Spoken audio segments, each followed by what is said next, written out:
Welcome to Nellai village food.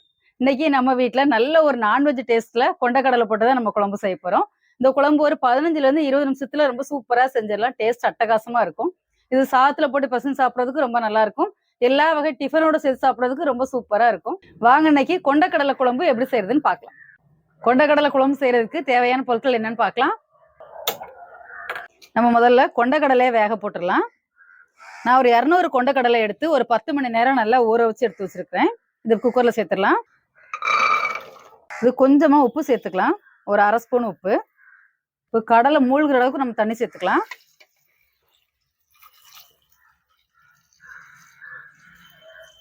இப்போ குக்கரை மூடி நம்ம விசில் விட்டுடலாம்.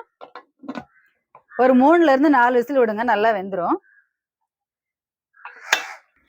இப்போ நம்ம குழம்புக்கு தேவையான ஒரு மசாலா அரைச்சிடலாம். வெங்காயம், இஞ்சி, பூண்டு எல்லாமே அரைச்சி எடுத்துக்கலாம். ஒரு மிக்சி ஜாரில் ஒரு பெரிய வெங்காயம் நீளவாக்கில் கட் பண்ணி வச்சிருக்கிறேன். ஒரு 10 சின்ன வெங்காயம், 5 துண்டு இஞ்சி, 6 பல் பூண்டு, 1 ஸ்பூன் சோம்பு, கொஞ்சமாக கல்பாசி, 4 கிராம்பு, ஒரு 2 துண்டு பட்டை, 1 ஸ்பூன் சீரகம், ஒரு 1/2 ஸ்பூன் மிளகு, கொஞ்சமாக புதினா, கொஞ்சமாக கொத்தமல்லி. இப்போ இதை நைஸாக அரைச்சி எடுத்துட்டு வந்துடலாம்.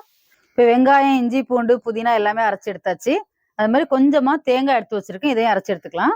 இந்த குழம்புக்கு தேங்காய் நிறைய போட்டிங்கன்னா டேஸ்ட் நல்லா இருக்காது. ஒரு 3லேருந்து 4 ஸ்பூன் தேங்காய் துருவல் போட்டிங்கன்னா போதும். இப்போ இதை அரைச்சி எடுத்துட்டு வந்துடலாம். தேங்காய் அரைச்சி எடுத்துட்டு வந்தாச்சு. இப்போ ஸ்டீம் இறங்கிருச்சு, நம்ம குக்கரை திறந்துடலாம்.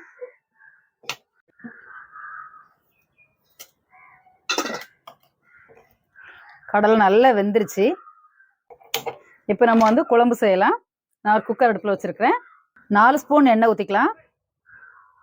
2 துண்டு பட்டை, 3 கிராம்பு, ஒரு 1/4 ஸ்பூன் சோம்பு, எல்லாமே நல்லா பொரியட்டும். கொஞ்சமாக கருவேப்பிலை சேர்த்துக்கலாம். இப்போ அரைச்சி வச்சிருக்கூடிய வெங்காயம் விழுது இதில் சேர்த்துடலாம். இது பச்சை வாசனை போக நல்லா வதக்கிக்கலாம். நல்ல பச்சை வாசனை போகிற அளவுக்கு வதக்கியாச்சு. இந்த மாதிரி சுருளை வதங்கியிருக்கணும். இப்போ நம்ம இதோட மசாலா தூள் எல்லாமே சேர்த்துடலாம். 2 ஸ்பூன் மல்லித்தூள், 1/2 ஸ்பூன் தனி மிளகாய் தூள், 1 ஸ்பூன் கரம் மசாலா தூள், 1/4 ஸ்பூன் மஞ்சள் தூள். இப்போ அடுப்பை சிம்ல வச்சுட்டு பச்சை வாசனை போகிற அளவுக்கு நல்லா வதக்கிக்கலாம். இந்த மசாலாவோட பச்சை வாசனை நல்லா போகணும். இப்போ மசாலாவோட பச்சை வாசனை நல்லா போயிடுச்சு. நம்ம அடுத்ததாக இதோட தக்காளி விழுது சேர்த்துடலாம். நான் ஒரு 2 தக்காளி எடுத்து நல்லா அரைச்சி வச்சிருக்கிறேன், பேஸ்ட் மாதிரி. தக்காளி இப்போ நம்ம அரைச்சி ஊற்றி செய்யும்போது கிரேவி நல்லா திக்காக கிடைக்கும். அதே மாதிரி டேஸ்ட் ரொம்ப சூப்பராக இருக்கும். இந்த தக்காளி விழுதோட பச்சை வாசனை போகிற அளவுக்கு நல்லா வதக்கிக்கலாம். இப்போ தக்காளி விழுது நல்லா வதங்கிருச்சு, பச்சை வாசனை நல்லா போயிடுச்சு. இப்போ நம்ம இதோட உருளைக்கிழங்கு சேர்த்துடலாம். ஒரே ஒரு பெரிய உருளைக்கிழங்கு எடுத்து கொஞ்சம் பெரிய சைஸாக கட் பண்ணி வச்சிருக்கிறேன். இதை லைட்டாக வதக்கிக்கலாம். இதோட வேக வச்சு வச்சிருக்கூடிய கொண்டக்கடலை சேர்த்துடலாம். அந்த தண்ணியோட சேர்த்துடலாம். இதோட அரைச்சி வச்சிருக்கூடிய தேங்காய் விழுது, 1 ஸ்பூன் கல்லுப்பு. இப்போ எல்லாம் சேர்த்து நல்லா கலந்து விட்டுடலாம். இப்போ இதோட ஒரு 1.5 டம்ளர் தண்ணி சேர்த்துக்கலாம்.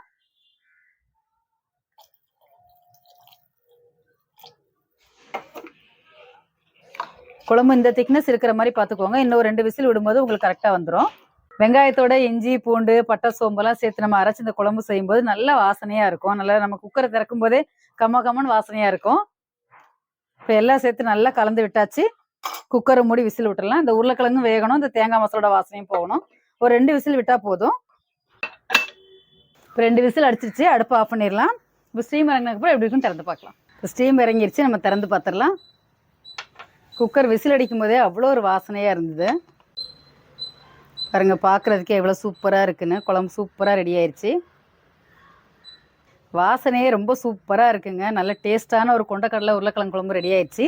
இப்போ நம்ம மல்லி இலை தூவிட்டு இறக்கிடலாம். இப்போ நம்ம இறக்கி வச்சிடலாம். இப்போ நம்ம குழம்பு எப்படி இருக்குன்னு சாப்பிட்டு பார்த்துடலாம். நான் வந்து சாதத்தோடு தான் சாப்பிட போகிறேன். நீங்கள் சாதத்தோடையும் சாப்பிட்லாம். இட்லி, தோசை, சப்பாத்தி, பூரி எல்லாத்துக்குமே ரொம்ப சூப்பராக இருக்கும்.